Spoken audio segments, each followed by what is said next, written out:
An eye for an eye makes the world go blind. There you go. That's the big deep message that The Last of Us 2 is trying to send. I just saved you about 30 hours of having to play this game and reach the most unsatisfying ending imaginable. So as you can probably tell from my opening paragraph, I did not like this video game at all. I played it and finished it a couple weeks before the season 2 of The Last of Us launched on HBO. And just a disclaimer, I wrote the bulk of this script a day after finishing the game because I wanted my opinions to be fresh, but I wanted to see if season 2 maybe did something different to make the show more palatable than the game. But unfortunately, it did not. And just so we are clear, this is a review of the video game and not the show, though I will be referencing the show from time to time.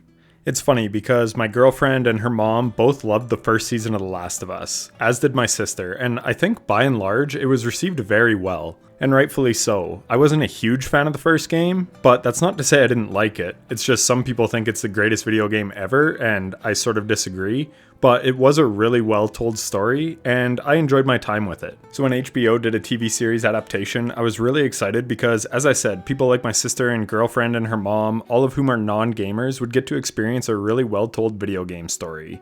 Which was really cool to me, as it's always fun to bridge that gap of gamers and non-gamers and both bond over something that you enjoy.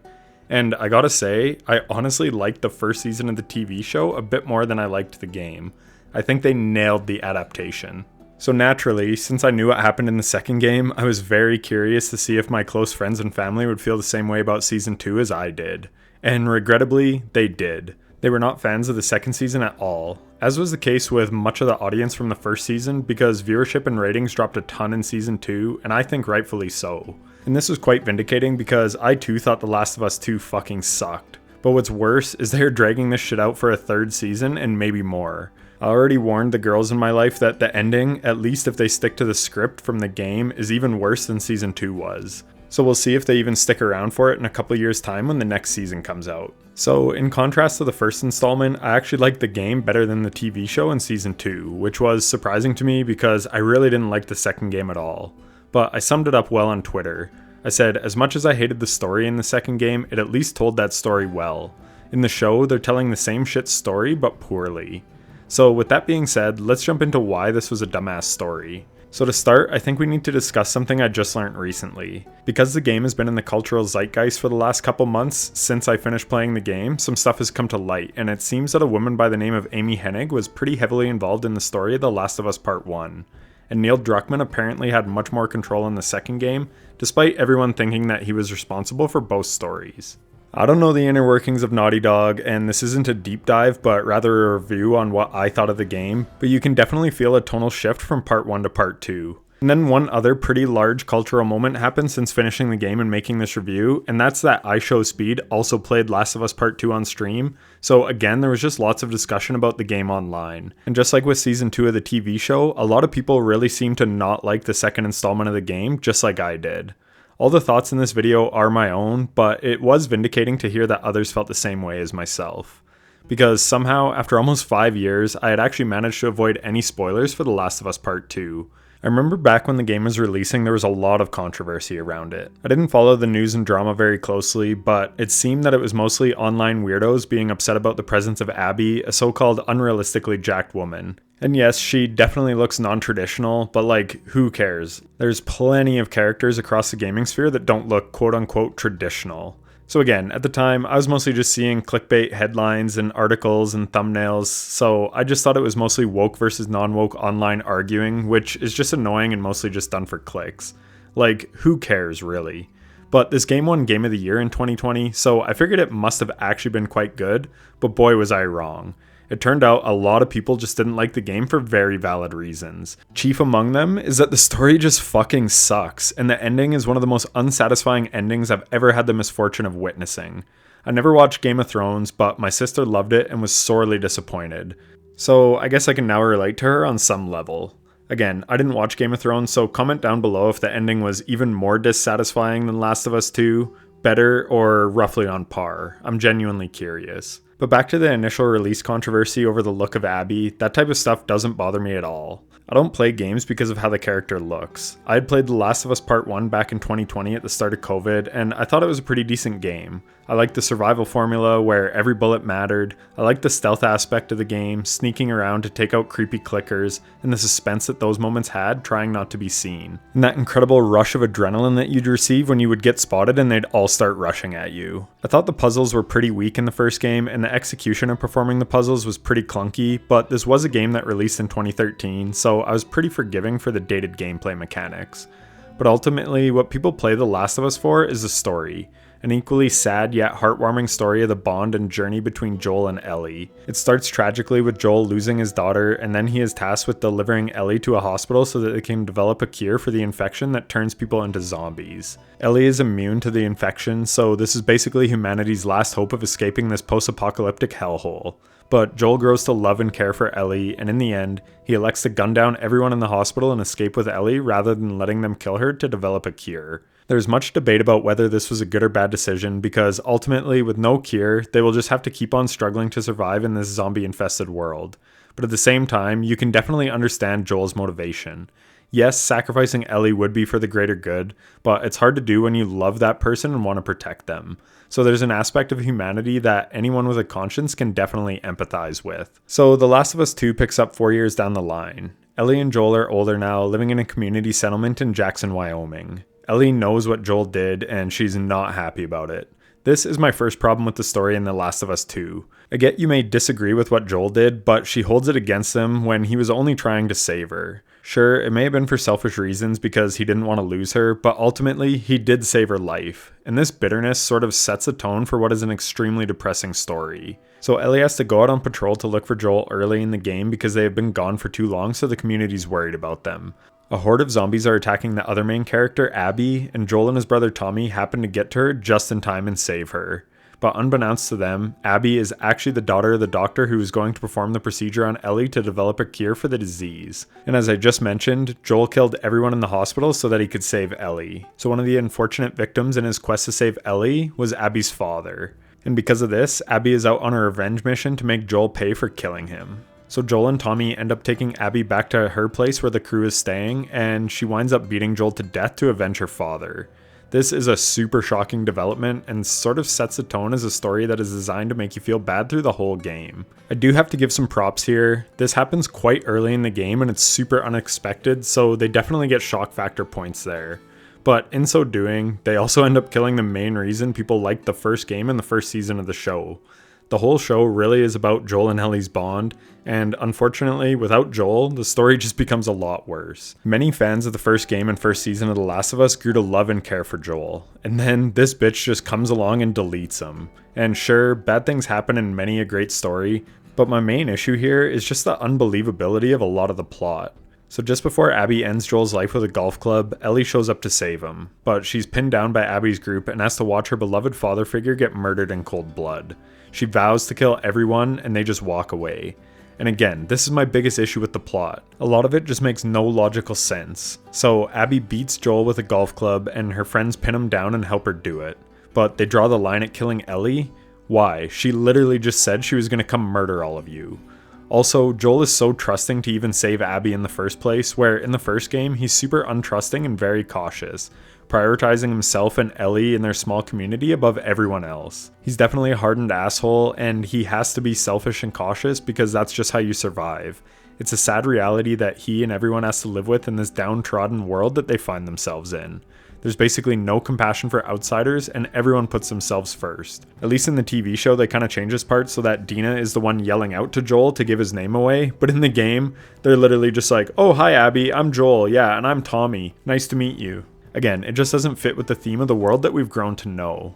And then on the flip side, you have Abby's team, which are called the Wolves, and they just decide to spare Ellie. I mean, I guess Abby did really only have beef with Joel because he killed her dad, but even still, you'd think they'd be a little more cautious.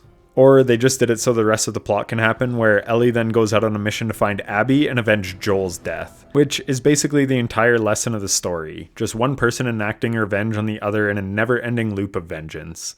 The whole plot is just revenge porn. A back and forth of these people trying to get each other back for taking a loved one. Joel killed Abby's father, so Abby kills Joel. So then Ellie has to kill Abby. And as I said to open the video, an eye for an eye makes the whole world blind. One of my Twitch chatters, shout out T Diggity, asked how Joel was any different than Abby. I clearly hated Abby for what she did to Joel, and T. Diggity pointed out how they basically both went on murderous rampages. Which is true. Joel has killed a lot of people. But for me at least, the difference was motivation. Joel had no ill will towards the people at the hospital. He just did what he had to do to save Ellie, the girl he loved like his own daughter.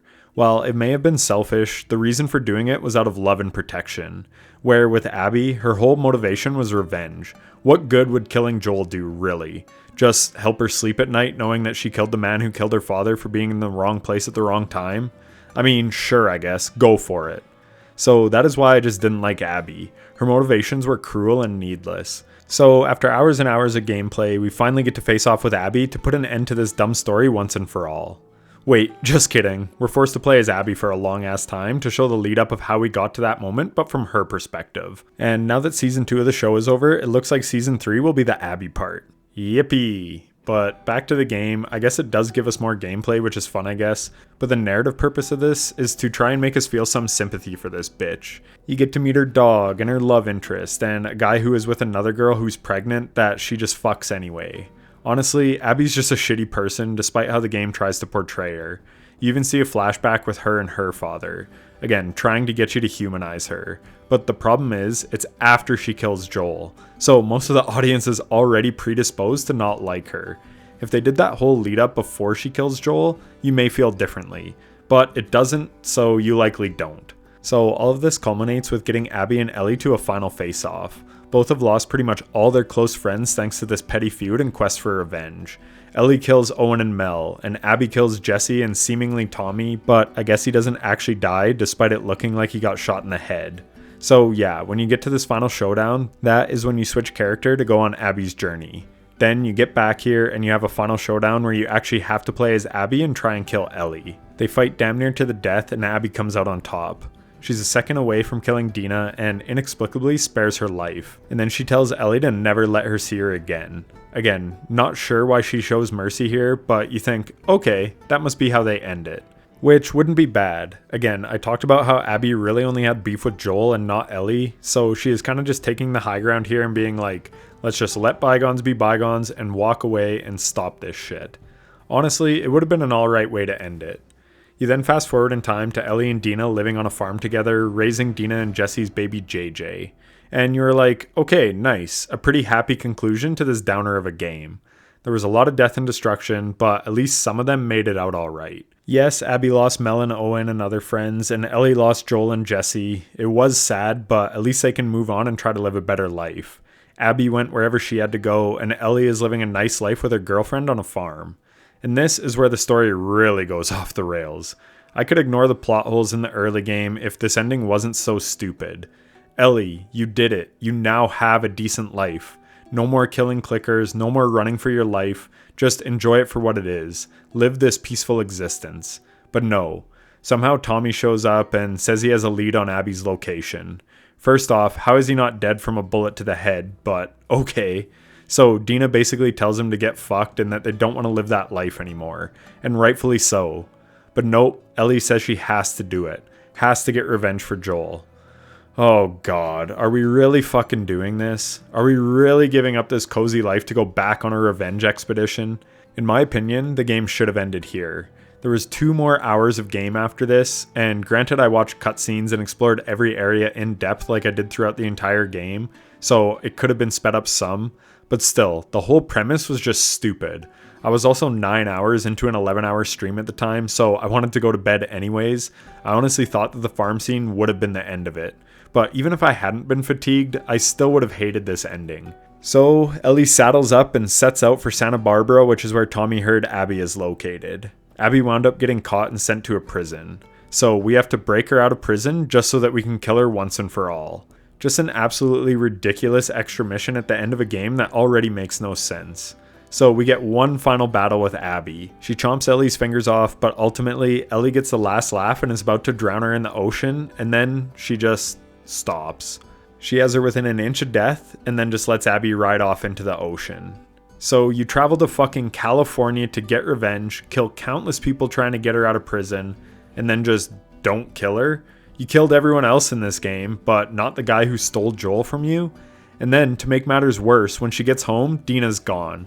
She's also missing her fingers, so she can't even play guitar anymore, which was sort of her one connection left that she still had to Joel.